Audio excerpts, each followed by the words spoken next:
నమస్తే, welcome to story board. నేను నళిని. తెలంగాణలో మునుగోడు ఉప ఎన్నిక తర్వాత ఈడీ, ఐటీ శాఖలు దూకుడు పెంచేశాయి. వివిధ కేసుల నిమిత్తం ఈడీ అధికారుల బృందాలు హైదరాబాద్ చేరుకున్నాయి. ఇటు రాష్ట్ర ప్రభుత్వం ఏర్పాటు చేసిన సిట్ కూడా విచారణలో వేగం పెంచేసింది. దీంతో రాజకీయం ఇప్పుడు ఈడీ వర్సెస్ సిట్ గా మారిపోయింది. ఈ కేసుల విచారణ ఎంతవరకు వెళ్తుందనేది తేలాల్సిన అంశం. తెలంగాణలో మెరుపు దాడులతో దూకుడు మీదుంది ఈడీ. మొదట కాజినో వ్యవహారంలో జరిగిన దాడుల తర్వాత అవి కొంతవరకు నెమ్మదించాయనే చెప్పుకోవాలి. తర్వాత మళ్లీ లిక్కర్ సిండికేట్, గ్రెనేడ్ క్వారీలపై దాడులతో అలజడిరేగింది. వీటితో పాటు మనీ లాండరింగ్, చికోటి క్యాసినో కేసుల్లోనూ విచారణ వేగం పుంజుకుంది. తెలంగాణలో ఎన్నికలకు ముందే రాజకీయం పూర్తి స్థాయిలో వేడెక్కింది. రాజకీయ వ్యూహాల కంటే కేసులు, విచారణలు, నోటీసులు పదునెక్కుతున్నాయి. కేంద్రం నుంచి ఈడీ, ఐటీ దూకుడు చూపిస్తుంటే రాష్ట్ర ప్రభుత్వం ఏర్పాటు చేసిన సిట్ విచారణ కూడా ప్రకంపనలు రేపుతోంది. దీంతో ఏ రోజు ఏం జరుగుతోందో తెలియక నేతలు హడలిపోతున్నారు. కొంతమంది నేతల పేర్లు, అరెస్టులు అనూహ్యంగా వెలుగు చూస్తుండటంతో కలకలం రేపుతోంది. దొరికిన ఆధారాలతో విచారణ ముందుకు సాగుతోందా, లేకపోతే రాజకీయంగా పైచేయి సాధించడం కోసం ఎత్తుగడలు వేస్తున్నారా అనే అనుమానాలు తెరపైకొస్తున్నాయి. విచారణలు జరుగుతున్న తీరు కూడా రాజకీయంగా ఊహాగానాలకు తావిచ్చేలా ఉంది. దీంతో ఈ ఎంక్వైరీలు ఎటు దారితీస్తాయో అనే చర్చ జరుగుతోంది. అసలు లక్ష్యమేంటి, చివరకు ఏం తేలనుంది, దీని ద్వారా ఎలాంటి రాజకీయ లబ్ధి ఆశిస్తున్నారు లాంటివన్నీ ఇప్పటికీ సమాధానం లేని ప్రశ్నలే. ఎన్నికల నోటిఫికేషన్ వచ్చేదాకా ఇంతేనా, మరిన్ని అరెస్టులు ఉంటాయా అనేది తేలాల్సి ఉంది. విచారణ విషయానికొస్తే మునుగోడు ఎన్నిక ముందు తర్వాత అన్నట్టుగా ఉంది వ్యవహారం. ఢిల్లీ మద్యం కుంభకోణంలో 100 కోట్ల ముడుపులు చేతులు మారాయని, వీటి పంపిణీలో బోయినపల్లి అభిషేక్ కీలక పాత్రధారని సీబీఐ న్యాయస్థానంలో ఈడీ తరపు న్యాయవాదులు వాదనలు వినిపించారు. దక్షిణాది సిండికేట్ నుంచి వచ్చిన ఆ మొత్తాన్ని సమకూర్చటంలో పంపిణీకి ప్రణాళిక వేసిన వారిలో విజయ్ నాయర్ కీలకమని తెలిపారు. ఆ మొత్తంలో అభిషేక్ 30 కోట్లను హవాలా రూపంలో తీసుకొచ్చారని, మిగతా సొమ్మును ఢిల్లీలో సర్దుబాటు చేశారని తెలిపారు. ఢిల్లీ మద్యం కేసులో అరెస్టై తమ కస్టడీలో ఉన్న బోయినపల్లి అభిషేక్, విజయ్ నాయర్లను ఢిల్లీ రౌస్ ఎవెన్యూ సీబీఐ న్యాయస్థానంలో ఈడీ ప్రవేశపెట్టింది. మద్యం కుంభకోణంలో అరబిందో శరత్చంద్రారెడ్డి కంపెనీకి చెందిన చందన్ రెడ్డి, బుచ్చిబాబుల నుంచి సమాచారం రాబట్టామని, మరికొన్ని వివరాలు తెలుసుకోవాల్సి ఉందని ఈడీ న్యాయవాదులు ప్రత్యేక జడ్జ్ ఎంకే నాగ్పాల్కు తెలిపారు. దీనికోసం విజయ్ నాయర్, అభిషేక్లను మరో 9 రోజుల కస్టడీకివ్వాలని విజ్ఞప్తి చేశారు. వాదనల అనంతరం అభిషేక్, విజయ్ నాయర్ల ఈడీ కస్టడీని మరో 5 రోజుల పాటు పొడిగిస్తూ జడ్జి ఉత్తర్వులిచ్చారు. ఢిల్లీలో సిసోడియా అని డిప్యూటీ చీఫ్ మినిస్టర్ ఢిల్లీకి కేజ్రీవాల్కి సెకండ్ ఇన్ కమాండ్గా ఉండే అతను ఈ ఎక్సైజ్ పాలసీ ఫార్ములేషన్లో ఉన్నాడేమోనని చెప్పి ఆయన పైన రైడ్ చేయడం మొదలుపెట్టారు. ఒకసారి ఈ ఎక్సైజ్ పాలసీ సిసోడియా గారి పైన రైడ్ చేస్తానే ఈ ఆంధ్ర నుంచి, తెలంగాణ నుంచి పోయినటువంటి కొంచెం హై ప్రొఫైల్ లీడర్లని టార్గెట్ చేయాలి అంటే వాళ్ళు ఇన్వాల్వ్మెంట్ కనపడింది. వాళ్ళని టార్గెట్ చేయడం మొదలుపెట్టారు. వాళ్ళకు రాజకీయ నాయకులు బిడ్డలు, రాజకీయ నాయకులు ఉన్నారు కాబట్టి దానికి కొంచెం ఎక్కువ పబ్లిసిటీ వచ్చింది. పెర్నాడో రికార్డ్ కంపెనీ సీనియర్ అధికారికి తాను ఢిల్లీ ఎక్సైజ్ విధానం ఓఎస్డీనంటూ విజయ్ నాయర్ పరిచయం చేసుకున్నట్టు ఈడీ పేర్కొంది. తమ విమానాల్లో మద్యం, నగదు తరలింపు జరగలేదని కనికా టెక్రీవాల్ ఓ ప్రకటనలో తెలిపారు. మద్యం కుంభకోణంలో తమ కంపెనీపై మీడియాలో నిరాధార ఆరోపణలు చేయటాన్ని తీవ్రంగా ఖండిస్తున్నట్టు ఆమె పేర్కొన్నారు. తన భర్త అరబిందో శరత్చంద్రారెడ్డి అమాయకుడని, కుంభకోణంలో ఆయన భాగస్వామి అనేందుకు ఎటువంటి ఆధారం లేదని అన్నారు. జెట్ సెట్ గో విమాన సర్వీసులపై వస్తున్న ఆరోపణలకు తాము చట్టబద్ధంగా సమాధానమిస్తామని ఆమె తెలిపారు. ఇక గ్రానైట్కు సంబంధించి మంత్రి గంగుల కమలాకర్, ఆయన సోదరుడు, బంధువుల ఇళ్లలో అధికారులు ఏకకాలంలో సోదాలు జరిపారు. ఐటీ అధికారులు కూడా ఈ తనిఖీల్లో పాల్గొన్నారు. దాదాపు 20 మంది అధికారులు బృందాలుగా ఏర్పడి సోదాలు చేశారు. మైనింగ్ అక్రమాలపై కేసు నమోదు చేసిన ఈడీ కరీంనగర్, హైదరాబాద్లో సోదాలు చేస్తోంది. గతంలో ఈడీ నోటీసులు జారీ చేసిన కంపెనీల్లో దాడులు జరుగుతున్నాయి. Shweta agency, ASUY shipping, JM Baxi, Mythili Aditya transport, Aravind granites, Shandiya agencies, PSR agencies, KVA energy, Sri Venkateswara granite సంస్థలు మైనింగ్ శాఖ నుంచి అనుమతి పొందాయి. అయితే ఫెమా నిబంధనలకు విరుద్ధంగా పరిధికి మించి ఈ సంస్థలు తవ్వకాలు జరిపాయన్న ఆరోపణలు ఉన్నాయి. ఈ క్రమంలోనే ఈడీ మెరుపుదాడులు చేసింది. తెలంగాణలో ఈడీ, ఐటీ అధికారులు దూకుడు పెంచారు. టీఆర్ఎస్ రాజ్యసభ ఎంపీ గాయత్రీ రవి ఆఫీసులో ఈడీ, ఐటీ అధికారులు దాడులు చేశారు. మంత్రి గంగుల కమలాకర్ ఇళ్లు, కార్యాలయాలు, గ్రానైట్ కంపెనీలలో కూడా ఐటీ, ఈడీ అధికారులు సోదాలు నిర్వహించారు. మైనింగ్ అక్రమాలపై జాయింట్ ఆపరేషన్ చేపట్టిన ఈడీ, ఐటీ అధికారులు 40 ప్రాంతాలలో తనిఖీలు నిర్వహించారు. గ్రానైట్ కంపెనీలతో పాటు గ్రానైట్ కంపెనీల యజమానుల ఇళ్లు, కార్యాలయాల్లో కూడా సోదాలు చేశారు. ఐటీ శాఖ అధికారులు తోడుగా హైదరాబాదులోని సోమాజిగూడ, అత్తాపూర్లో పలువురు గ్రానైట్ వ్యాపారుల ఇళ్లు, కార్యాలయాల్లో ఈడీ దాడులు నిర్వహించింది. కరీంనగర్లోని గ్రానైట్ వ్యాపారులే లక్ష్యంగా సోదాలు జరుగుతున్నాయి. క్వారీ నిర్వాహకులు ఫెమా నిబంధనలు ఉల్లంఘించారని ఫిర్యాదులు వచ్చిన తరుణంలో ఆ వ్యాపారుల ఇళ్లు, కార్యాలయాలు, వ్యాపార సముదాయాలపై దాడులు జరుగుతున్నట్టు తెలుస్తోంది. తెలంగాణలో జరిగిన సోదాలపై అధికారికంగా ఈడీ ప్రకటన చేసింది. ఈ నెల 9, 10 తేదీల్లో కరీంనగర్, హైదరాబాద్లో సోదాలు నిర్వహించామని, Shweta granites, Shweta agencies, Venkateswara granites, PSR granites, Aravind granites, Giriraja shipping సంస్థలపై సోదాలు చేశామని తెలిపింది. ఫెమా నిబంధనలు ఉల్లంఘనపైనే తనిఖీలు జరిపామని ఈడీ వెల్లడించింది. ఈ సంస్థలు హాంకాంగ్, చైనా దేశాలతో పాటు ఇతర దేశాలకు గ్రానైట్ బ్లాక్స్ ఎగుమతి చేస్తున్నాయని తెలిపింది. తమ విచారణలో రాయల్టీ చెల్లించిన పరిమాణం కంటే ఎగుమతి చేసిన పరిమాణం ఎక్కువగా ఉందని తేలిందని ఈడీ స్పష్టం చేసింది. ఎగుమతి ఆదాయం బ్యాంకు ద్వారా కాకుండా ఇతర మార్గాల ద్వారా తీసుకుంటున్నారని గుర్తించామని పేర్కొంది. 2 రోజులు జరిపిన సోదాల్లో 1,08,00,000 రూపాయలు హవాలా రూపంలో పొందినట్టు గుర్తించామని తెలిపింది. మోడీ పర్యటన ఖరారైందంటే చాలు, ఆయన వచ్చే ముందో తర్వాతనో ఖచ్చితంగా ఆ రాష్ట్రంలో ఐటీ, ఈడీ, సీబీఐ వంటి జాతీయ దర్యాప్తు సంస్థలు తనిఖీలు చేస్తాయనే ప్రచారం జరుగుతోంది. గత అనుభవాలను పరిశీలిస్తే ఇది నిజమేనని తేలుతోందని అంటున్నాయి ప్రతిపక్షాలు. మంత్రి తలసాని శ్రీనివాస్ యాదవ్ సోదరులైన తలసాని మహేష్ యాదవ్, తలసాని ధర్మేంద్ర యాదవ్లను ఈడీ అధికారులు విచారించారు. మనీ లాండరింగ్ వ్యవహారంలో ప్రశ్నిస్తున్నారు. క్యాసినో, హవాలా కేసుల్లో ఆరోపణలపై విచారణ జరుపుతున్నారు. గత 4 ఏళ్ల ఆర్థిక లావాదేవీలపై ఆరా తీస్తున్నారు. ఈ అంశం టీఆర్ఎస్ శ్రేణుల్లో కలకలం రేపుతోంది. ఈ విచారణకు సంబంధించి మరిన్ని వివరాలు తెలియాల్సి ఉంది. చికోటి ప్రవీణ్ క్యాసినో, హవాలా లావాదేవీలకు సంబంధించి తలసాని ఇద్దరు సోదరులను ప్రశ్నించిన తరువాత ఎన్ఫోర్స్మెంట్ డైరెక్టరేట్ ఇప్పుడు అదే కేసులో మంత్రి తలసాని శ్రీనివాస్ యాదవ్ వ్యక్తిగత సహాయకుడు హరీష్కు సమన్లు జారీ చేసింది. క్యాసినోవాలా చికోటి ప్రవీణ్ కుమార్పై ఈడీ కేసు దర్యాప్తులో కీలక పరిణామం చోటు చేసుకుంది. క్యాసినో వ్యవహారంలో హవాలా ద్వారా డబ్బును నేపాల్తో పాటు ఇండోనేషియా తదితర దేశాలకు తరలించినట్టు ఆరోపణలు ఎదుర్కొంటున్న చీకోటి ప్రవీణ్, మాధవరెడ్డి వాట్సాప్ చాట్లలో ప్రముఖుల జాబితా వెలుగులోకి రావడం సంచలనం రేపుతోంది. ప్రవీణ్ మొబైల్ వాట్సాప్ మెసెంజర్లో తెలంగాణకు చెందిన ఓ మంత్రి, మరో 3 ఎమ్మెల్యేలు క్యాసినో వ్యవహారంలో చేసిన చాటింగ్ కీలకంగా మారినట్టు ఈడీ అధికార వర్గాలు వెల్లడించాయి. జూన్ 10 నుంచి నేపాల్లో జరిగిన క్యాసినో వ్యవహారంలో ఎక్కడ ఎవరికి ఎంత డబ్బు డిపాజిట్ చేయాలనే అంశాలకు సంబంధించి వారి మధ్య జరిగిన చాటింగ్ వివరాలను ఈడీ గుర్తించినట్టు తెలిసింది. ఈ లావాదేవీల వ్యవహారం ఇప్పుడు మంత్రితో పాటు మరో 3 ఎమ్మెల్యేల మెడకు చుట్టుకునేలా కనిపిస్తోంది. చీకోటి ప్రవీణ్ కుమార్తో ఫోటోలు, వీడియోలు తీసుకున్న ఆయా ప్రముఖులు వాటిని ఇన్స్టాగ్రామ్, ఫేస్బుక్, యూట్యూబ్లలో పోస్ట్ చేయటమే ఈడీకి ఆధారాలు చిక్కేలా చేసినట్టు తెలుస్తోంది.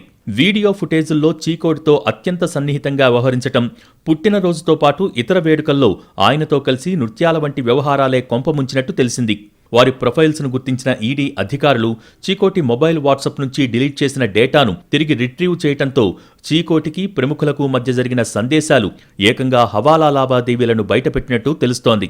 మునుగోడు ఉప ఎన్నికకు ముందే బయటపడ్డ ఎమ్మెల్యేలకు ఎరా కేసు విచారణ ఇప్పుడు జెట్ స్పీడ్ లో పరిగెడుతోంది. ఇప్పటికే 4 రాష్ట్రాల్లో విచారణ జరిపిన సెట్ కీలక నేతలకు నోటీసులు పంపించడం సంచలనం సృష్టించింది. దేశవ్యాప్తంగా ఉత్కంఠ రేకెత్తిస్తున్న ఈ కేసులో కేంద్రంలో అధికార పార్టీ బీజేపీ, రాష్ట్రంలో అధికార పార్టీ టీఆర్ఎస్ మధ్య రాజకీయ కాకరేపుతోంది. టీఆర్ఎస్ ఎమ్మెల్యేలకు ప్రలోభాల వ్యవహారంపై హైదరాబాద్ పోలీసులు ఇప్పటికే కేసు నమోదు చేశారు. తాండూరు ఎమ్మెల్యే పైలట్ రోహిత్ రెడ్డి ఫిర్యాదు మేరకు నిందితులను అరెస్ట్ చేసి విచారిస్తున్నారు.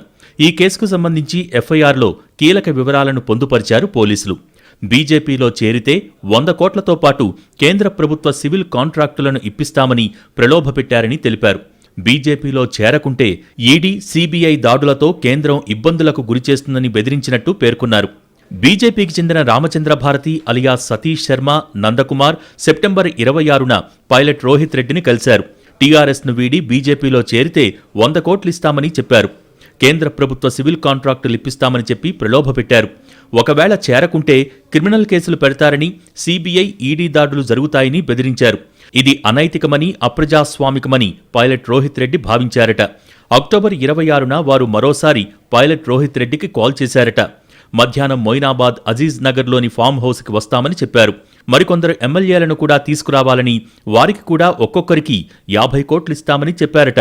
తద్వారా తెలంగాణ ప్రభుత్వాన్ని అస్థిరపరచవచ్చని వివరించారు. అయితే ఈ విషయాన్ని పైలట్ రోహిత్ రెడ్డి ఉదయం 11:30 గంటల సమయంలో రాజేంద్రనగర్ ఏసీపీకి ఫోన్ చేసి చెప్పారట. అనంతరం పోలీసులు అప్రమత్తమై ఫామ్ హౌస్పై నిఘా పెట్టారు. ఇక చెప్పినట్టుగానే రామచంద్ర భారతి, నందకుమార్, సింహయాజి స్వామి ఫామ్ హౌస్కు వెళ్లారు. డీల్ను ఫైనల్ చేసేందుకు ప్రయత్నించారు. ఈ క్రమంలోనే పోలీసులు వచ్చి ఆ ముగ్గురిని అరెస్ట్ చేశారు. వారిపై పలు సెక్షన్స్ కింద కేసులు నమోదు చేశారు. ఎమ్మెల్యేలకు ఎరచూపిన కేసులో సిట్ రాష్ట్ర ప్రభుత్వం వేసినటువంటి స్పెషల్ ఇన్వెస్టిగేషన్ టీం విచారణ జరుపుతోంది. తాజాగా బీజేపీలో ఆర్గనైజింగ్ సెక్రటరీ, బీజేపీ ఆర్ఎస్ఎస్లో అగ్రనేత అయిన బిఎల్ సంతోష్కు నోటీసులు వెళ్ళాయి.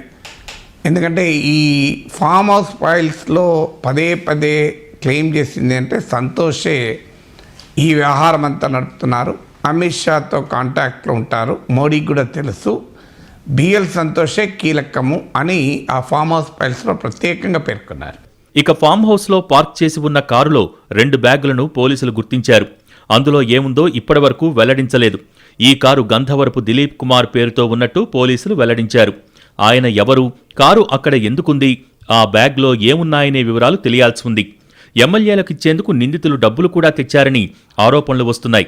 మరి ఆ డబ్బును ఎక్కడ దాచారు అన్నదానిపై పోలీసులు దర్యాప్తు చేస్తున్నారు. ఎమ్మెల్యేల కొనుగోలు కేసులో విచారణకు రావాలని 4గురికి సిట్ నోటీసులు పంపింది.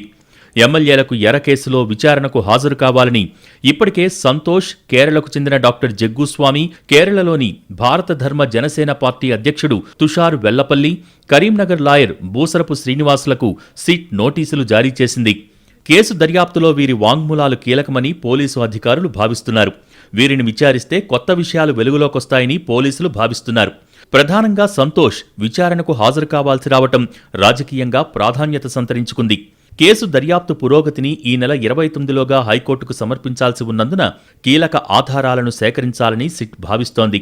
గత నెల టీఆర్ఎస్ ఎమ్మెల్యేలు పైలట్ రోహిత్ రెడ్డి, గువ్వల బాలరాజు, రేగా కాంతారావు, బీరం హర్షవర్ధన్ రెడ్డిలను ప్రలోభపెట్టి బీజేపీలో చేర్చుకునేందుకు ప్రయత్నించారనే ఆరోపణలపై రామచంద్ర భారతి, సింహయాజి, నందకుమార్లను పోలీసులు అదే నెల 26న అరెస్ట్ చేశారు. తమ విచారణలో వెలుగు చూసిన వాస్తవాల ఆధారంగా 4గురికి నోటీసులు జారీ చేశారు. వాటిని పరిష్కరించేందుకు సిట్ ఇప్పటికే ప్రశ్నావళిని సిద్ధం చేసింది. మొయినాబాద్ ఫామ్ హౌస్లో చర్చ జరిగిన రోజు రామచంద్ర భారతి ఫోన్లో తుషార్తో మాట్లాడారు. పైలట్ రోహిత్ రెడ్డితోనూ మాట్లాడారు. ఎమ్మెల్యేలతో తుషార్కు ఉన్న సంబంధాలపై విచారణ జరగనుంది. రామచంద్ర భారతి ఫోన్ నుంచి సంతోష్ బీజేపీ పేరుతో ఓ నెంబర్కు మెసేజ్లు వెళ్లాయి. వాటిలో ఎమ్మెల్యేల కొనుగోలుకు సంబంధించిన సమాచారముంది. కానీ ఇప్పటివరకు సంతోష్ దానిపై నోరు విప్పలేదు. ఈ మెసేజ్లపై సంతోష్ను ప్రశ్నించనున్నారని సమాచారం. తిరుపతి నుంచి హైదరాబాద్ రావటానికి సింహయాజికి లాయర్ శ్రీనివాస్ విమాన టికెట్ బుక్ చేసినట్టు ఆరోపణలొచ్చాయి. అయితే సింహయాజికి టికెట్ బుక్ చేయటం అవసరమా, అతనితో సంబంధాల అంశంపై ప్రశ్నించనున్నారు. తుషార్ను రామచంద్ర భారతికి పరిచయం చేసింది డాక్టర్ జగ్గుస్వామిని టాక్. తుషార్, జగ్గుస్వామి ఇద్దరూ కేరళకు చెందినవారు కావటంతో కుట్రలో వారి ప్రమేయంపై దర్యాప్తు చేస్తున్నారు. ఇక రామచంద్ర భారతి సంభాషణలో నెంబర్ 1, నెంబర్ 2 అని ప్రస్తావనుంది. వారు ఎవరనేది స్పష్టం చేయటానికి సిట్ ఆరా తీస్తోంది. సంచలనం సృష్టించిన టీఆర్ఎస్ ఎమ్మెల్యేల ఎర కేసులో సుప్రీంకోర్టు కీలక ఆదేశాలను జారీ చేసింది. ఈ కేసులో సిట్టింగ్ జడ్జి పర్యవేక్షణను సుప్రీంకోర్టు ఎత్తివేసింది. ఎమ్మెల్యేలకు ఎర కేసు విచారణకు ప్రత్యేక దర్యాప్తు బృందం ఏర్పాటు చేస్తూ రాష్ట్ర హోంశాఖ కార్యదర్శి ఉత్తర్వులు జారీ చేశారు. హైదరాబాద్ సిపి సివి ఆనంద్ ప్రత్యేక దర్యాప్తు బృందానికి నేతృత్వం వహిస్తున్నారు. నల్గొండ ఎస్పీ రెమా రాజేశ్వరి, సైబరాబాద్ నేర విభాగం DCP Kalmeshwar, Narayanpet SP Venkateswarlu, Rajendranagar ACP Gangadhar, Shamshabad DCP Jagadishwar Reddy, Moinabad CI Lakshminarayana సిట్లో సభ్యులుగా ఉన్నారు. సిట్ దూకుడు చూస్తుంటే మరికొన్ని కీలక నేతల పేర్లు వెలుగు చూస్తాయని ప్రచారం జరుగుతోంది. మరి సిట్ ఎంక్వైరీలో ఏం తేలనుంది అనేది చూడాలి. ఈడీ దర్యాప్తునకు అనుగుణంగా సిట్ విచారణ ఉంటుందా, లేకపోతే సెపరేట్ టార్గెట్ ఉందా అనేది కూడా ఆసక్తికరంగా మారింది. గతంలో బెంగాల్ ఎన్నికల సమయంలో కూడా కేంద్ర దర్యాప్తు సంస్థలు విచారణ పేరుతో హడావిడి చేశాయి. ఇప్పుడు తెలంగాణలో కూడా అదే జరుగుతుందనే ప్రచారం జరుగుతోంది. అయితే బెంగాల్కు భిన్నంగా తెలంగాణలో స్టేట్ గవర్నమెంట్ నియమించిన సిట్ కూడా దూకుడులో కేంద్ర సంస్థలతో పోటీపడ్డం రాజకీయాన్ని మరింత రసవత్రంగా మార్చేసింది. తెలంగాణలో రాజకీయ వేడికి ఎవరు బలవుతారో అని నేతలంతా గుండెలు అరచేతిలో పట్టుకుని బిక్కుబిక్కుమంటున్నారు. ఏ రోజు ఏ కేసు వెలుగు చూస్తుందో, ఎవరి ఇంటిపై దాడులు జరుగుతాయో, ఎవరు అరెస్ట్ అవుతారో చెప్పలేని స్థితి. అటు కేంద్రం, ఇటు రాష్ట్రం రెండూ దూకుడు మీదున్నాయి. ఎవరూ తగ్గటం లేదు. తాడోపేడో తేల్చుకుంటారా, ఎక్కడో చోట ఎంక్వైరీలకు ఫుల్ స్టాప్ పెడతారా అనే ఉత్కంఠ అందరిలోనూ పెరిగిపోతోంది. అయితే ఇప్పటిదాకా చూసింది ట్రైలరే, అసలు సినిమా ముందుంది అనే చర్చ కూడా జరుగుతోంది. అదే నిజమైతే నేతలకు మరికొంతకాలం టెన్షన్ తప్పనట్టే. Liquor syndicate, granite, money laundering, casino కేసుల్లో ఉద్దేశపూర్వకంగా టీఆర్ఎస్ నేతల్ని కేంద్రం టార్గెట్ చేసిందనే ఆరోపణలు వెల్లువెత్తుతుంటే, మరోవైపు సిట్ వీలైనంతగా బీజేపీని డ్యామేజ్ చేసే దిశగా విచారణ జరుపుతోందనే వాదనలు మొదలయ్యాయి. రాజకీయ ఆరోపణల సంగతి పక్కన పెడితే ప్రజలు ఏమనుకుంటున్నారనేది కూడా కీలకంగా మారింది. ఈ కేసులన్నీ కోర్టులో తేలి నిందితులకు అంత త్వరగా శిక్ష పడుతుందని ఎవరూ అనుకోవటం లేదు. 10 ఏళ్ల క్రితం నాటి కేసులే తేలని తరుణంలో ఈ కేసులు అంత తొందరగా ఓ కొలిక్కి వస్తాయనే నమ్మకం తక్కువే. అయితే కేసు విచారణలను ఎవరు రాజకీయంగా బాగా ఉపయోగించుకుంటారనేది చూడాలి. ఈ వ్యూహంతోనే ఎంక్వైరీలు, నోటీసులతో కూడా పాలిటిక్స్ చేస్తున్నారనే అనుమానాలు ఉన్నాయి. న్యాయస్థానాలలో వచ్చే తీర్పుల కంటే ప్రజాకోర్టులో ఎలాంటి తీర్పు వస్తుంది అనేది ఇప్పుడు కీలకం. జనం ఏ కేసు విచారణను సీరియస్గా తీసుకుంటారు, ఎవరి మాటలు నమ్ముతారు, ఎక్కడ తప్పు జరిగిందని విశ్వసిస్తారు అనేదే రాజకీయాల్ని మలుపు తిప్పనుంది. నిజంగా ఎన్నికల ఫలితాలను కేసులు ప్రభావితం చేయగలవా, లేకపోతే ప్రత్యర్థుల్ని మానసికంగా దెబ్బకొట్టడానికే పరిమితమవుతాయా అనేది ఆసక్తికరం. మూలన పడ్డాయనుకున్న కేసులు మళ్లీ ట్రాక్ ఎక్కటం, పాత కేసులు దుమ్ము దులపటం, ఉన్న కేసుల్లో అనుకోని కొత్త కోణాలు బయటపడటం చూస్తుంటే ఏదో జరగబోతోందన్న ఆసక్తి పెరిగిపోతోంది. నిజంగా ఏమైనా జరుగుతుందా? ఎన్నికల దాకా ఊరించి ఉసూరుమనిపిస్తారా అనేది తేలాలి. బెంగాల్లో కూడా ఎన్నికల ముందు కేసుల వేడి ఉన్నా ఫలితాలు వచ్చాక అంతా చప్పబడిపోయింది. మరి తెలంగాణలోనూ అంతేనా? ఏమైనా భిన్నంగా ఉంటుందా అనేది ఇంట్రెస్టింగ్ పాయింట్. తెలంగాణ ప్రభుత్వం సీబీఐకి నో ఎంట్రీ బోర్డు పెట్టడంతో ఈడీ, ఐటీ జూలు విదిలిస్తున్నాయనే ప్రచారం కూడా జరుగుతోంది. రాష్ట్ర ప్రభుత్వం కూడా ఎమ్మెల్యేలకు ఎర్ర కేసును అంత తేలిగ్గా వదలకూడదనే కృతనిశ్చయంతో కనిపిస్తోంది. మరి అంతిమ ఫలితం ఏం తేలుతుందో చూడాలి. న్యాయస్థానాల కంటే ప్రజాకోర్టులో ఏం తీర్పు వెలువడుతుంది అనేదే విచారణ భవిష్యత్తును ప్రభావితం చేసినా ఆశ్చర్యపోనక్కర్లేదు.